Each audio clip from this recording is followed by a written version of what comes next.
मेरा नाम है Mohammad Ikram and I am the founder and CEO of clinic card आइकिस माइक्रो फार्मा प्राइवेट लिमिटेड। आज हमारा जो सेशन है नीव डायलॉग का वो शास्त्री पार्क स्कूल में है, तो चलिए देखते हैं यहाँ पर सेशन कैसे होता है।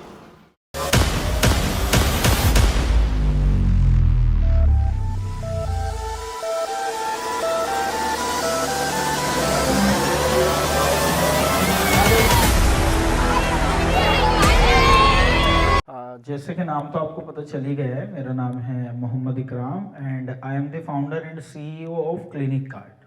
मेरी फर्म का नाम है ये, ट्रेडमार्क बेसिकली, और जो कंपनी है उसका नाम है आइकिस माइक्रो फार्मा प्राइवेट लिमिटेड।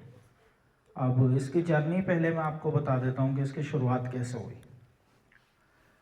2017 में जब मेरे कॉलेज का लास्ट ईयर था, जामिया मिलिया इस्लामिया से पास आउट हूँ मैं, तो तब मैं और मेरे एक दोस्त मिलकर सोच रहे थे कि यार 1 साल बाद कॉलेज ख़त्म होने वाला है, अब क्या करना है। मतलब जो भी करना था लाइफ में वो सब कर लिया, बट अब कॉलेज ख़त्म हो जाएगा तो आगे क्या, क्योंकि जॉब तो हमें करनी नहीं है। तो फिर हमने डिसाइड किया कि ठीक है, खुद का वेंचर स्टार्ट करते हैं। तो ये तो स्टार्ट हो गया, लेकिन अब उसके स्टार्ट करने के लिए पैसे कहाँ से आएंगे, क्योंकि ना तो उस टाइम पे स्कूल्स में एएमसी होता था और ना ही यूनिवर्सिटीज़ में आईआईसी होता था। वो सभी मैं आपको बता दूंगा। और मेरी जो कंपनी है वो ऑपरेट भी यूनिवर्सिटी से ही होती है। हमारा जो ऑफिस स्पेस है वो यूनिवर्सिटी के अंदर ही है। वो कैसे है वो भी आपको बताएंगे धीरे धीरे। तो हमने उस टाइम पर फिर हम दोनों ने डिसाइड किया कि ठीक है, हम दोनों 5-5 हज़ार रुपये उधार लेते हैं किसी से और फिर एक वेंचर स्टार्ट करते हैं। हम दोनों ने 5-5 हज़ार रुपये उधार लिए। उधार लेने के बाद हमने एक छोटा सा एक बिल्कुल बिजनेस स्टार्ट किया, और स्टार्ट करने के बाद में हमने उसको एक कंपनी में ग्रो करने की कोशिश की। उस टाइम पर उस वेंचर का नाम हमने रखा था पाठशाला लाइफ, और जामिया मिलिया इस्लामिया में ही इन्वेस्टर्स का पिच चल रहा था, तो हमने जाके उस आइडिया को पिच कर दिया। पिच करने के बाद हमें सीड राउंड में 10 लाख रुपए भी मिल गए। 10 लाख रुपए मिले। अब हमने उससे धीरे धीरे उस बिज़नेस को स्टार्ट किया, बट 2020 में आता है कोरोना, और वो जो बिज़नेस था वो पूरा ऑफलाइन मॉडल पर बेस्ड था। उस टाइम पर ऑफलाइन सब कुछ बंद हो गया, तो वो बिज़नेस भी बंद हो गया उसके साथ।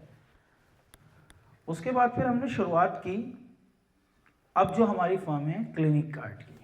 बेसिकली इसकी शुरुआत जो हुई थी वो हम जो आरएमओ डॉक्टर्स होते हैं, रजिस्टर्ड मेडिकल ऑफिसर या BUMS BAMS जो होते हैं, नॉट MBBS, उनको टारगेट नहीं करते थे हम।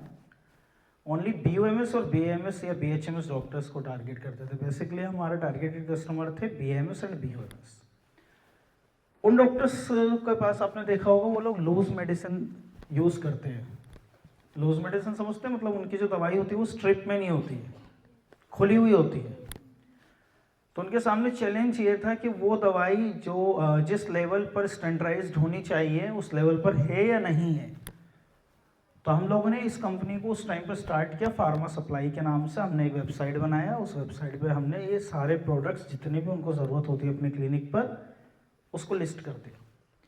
लिस्ट करने के बाद डोर टू डोर हमने कैंपेनिंग की, बोले तो क्लिनिक टू क्लिनिक, और उन्हें अपने वेबसाइट के बारे में बताया, उन्हें समझाया कि आप हमारी वेबसाइट से आकर अपनी मेडिसिन ऑर्डर कर सकते हैं और वो मेडिसिन आपके क्लिनिक पर आ जाएगी। अभी क्या होता था,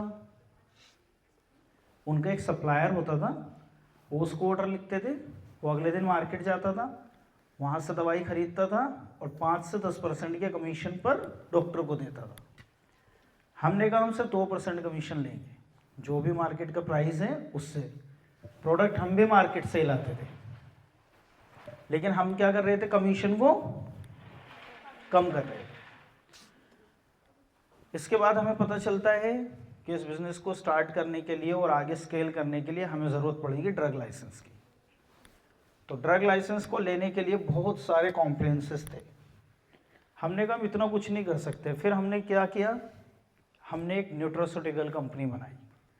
न्यूट्रास्यूटिकल कंपनी क्या करती है, बेसिकली आप जो भी फूड खाते हैं और उस फूड से जो भी न्यूट्रिशंस आपको मिलने वाले हैं, फॉर एग्जांपल पनीर से आपको प्रोटीन मिलने वाला है, तो हम पनीर में से प्रोटीन निकालेंगे और उसको एक कैप्सूल में डाल देंगे। दिस इज द न्यूट्रास्यूटिकल्स, और फिर जब आप उस कैप्सूल को खाएंगे तो you have to gain protein. और उसके लिए हमें ड्रग लाइसेंस नहीं, फसाई लाइसेंस की ज़रूरत थी, तो हमने फसाई लाइसेंस अप्लाई किया, 3 दिन में आ गया। अब उसके लिए आपको दिखाता हूँ एक प्रोडक्ट, आपको आई थिंक 20,000 रुपये मिलने वाले हैं इसमें, तो वो थोड़ा सा आपको आइडिया हो जाएगा। इस तरीके की प्रोडक्ट्स बनाती है हमारी कंपनी ना अभी, और हम इसको पहले ऑपरेट कर रहे थे जब तक हमें नहीं पता था नोएडा से। तो नोएडा से जब हम ऑपरेट करते थे तो वहाँ पर हमारा ऑफिस स्पेस लगता था, एम्प्लॉयज़ का बहुत खर्चा लगता था। बाद में हमें पता चला, जैसा आपके स्कूल में अब SIC है ना, स्कूल इनोवेशन काउंसिल, जिन्होंने आपका स्टार्टअप आइडिया सेलेक्ट किया होगा या करने वाले होंगे, यूनिवर्सिटीज़ में IIC होता है, इंस्टीट्यूशनल इनोवेशन काउंसिल। यहाँ पर आपको 20,000 मिलने वाले हैं, वहाँ पर आपको 20 लाख रुपए मिलेंगे, 5-5 लाख रुपए करके। आपने 5 लाख रुपए में जो कमिट किया, फॉर एग्जांपल आपने कहा कि मैं 5 लाख रुपए में एक स्टार्टअप आइडिया का MVP बना लूँगी मिनिमम वाइबल प्रोडक्ट, तो वो आपको 5 लाख रुपए दे देंगे। अगर आपने वो सक्सेसफुली कंडक्ट कर लिया, then you have to raise 5 lakh rupees again, ऐसे ही आपको 20 लाख रुपीज़ मिलेंगे वहाँ। और अगर आपने 20 लाख से एक स्केलेबल बिजनेस मॉडल बना लिया, तो उसके बाद आपको गवर्नमेंट 50 लाख रुपए का कोलेटरल लोन देगी, only for the 1% interest rate.